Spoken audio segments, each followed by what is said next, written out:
중국이 최대의 히토류 산지인 장시성 간저우시에서 히토류 생산을 일부 중단했습니다.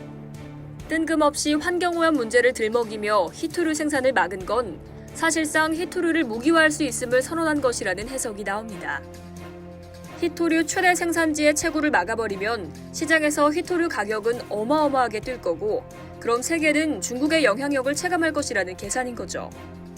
9일 중국 관영 글로벌타임즈는 히토류 최대 생산지인 간저우시에 위치한 히토류 채굴 기업의 40에서 50%가 4월 말까지 생산을 중단한다고 보도했습니다. 중앙정부에서 파견한 생태환경보호조사단의 히토류 채굴 현장 조사를 앞두고 생산이 일시 중단됐다고 하는데요. 생태환경보호조사단은 다음 달 7일까지 간저우시에 머물며 환경오염 조사를 실시할 예정이라고 합니다. 글로벌타임즈는 올 초 전 세계 히토류 수요가 급증하면서 히토류 생산이 24시간 연중 모휴로 이루어졌다면서 이로 인해 심각한 환경오염 문제가 발생했다고 설명했습니다.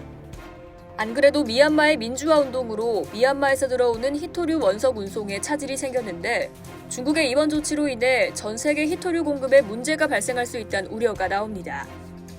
히토류 전문가인 우천우이는 히토류의 생산 중단은 가격 상승으로 이어질 수밖에 없다고 말했는데요. 그는 특히 생산 중단이 한 달 이상 길어질 경우 세계 공급망에 상당한 타격을 가할 것이라고 덧붙였습니다. 일각에선 중국이 미국 등 서방 진영에 대한 반격 카드로 히토류를 활용하고 있다는 지적도 나오고 있습니다. 환경 보호는 구실일 뿐 히토류를 무기화하기 위한 사전 포석이라는 것입니다. 실제로 중국은 히토류를 무기화한 적이 있는데요. 지난 2010년 일본과의 센카쿠 열도 분쟁 때 중국은 히토류의 일본 수출을 금지한 바 있습니다. 이로 인해 히토류 일본 수입 가격이 9배로 폭등해 일본 기업들이 큰 타격을 받았었죠.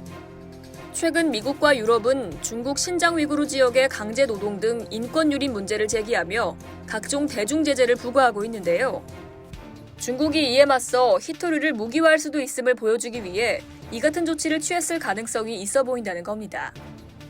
이러한 중국의 협박을 예상했던 미국은 트럼프 행정부 시절인 2018년부터 호주와 캐나다의 히토류 생산업체와 장기 공급 계약을 체결하는 등 대체 공급처를 찾고 있습니다. 조 바이든 대통령은 취임 직후엔 반도체, 히토류 등 핵심 품목의 공급망을 확보하는 긴급 행정명령에 서명하기도 했는데요.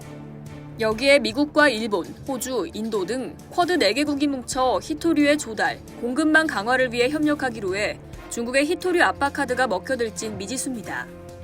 이상 여의도TV였습니다.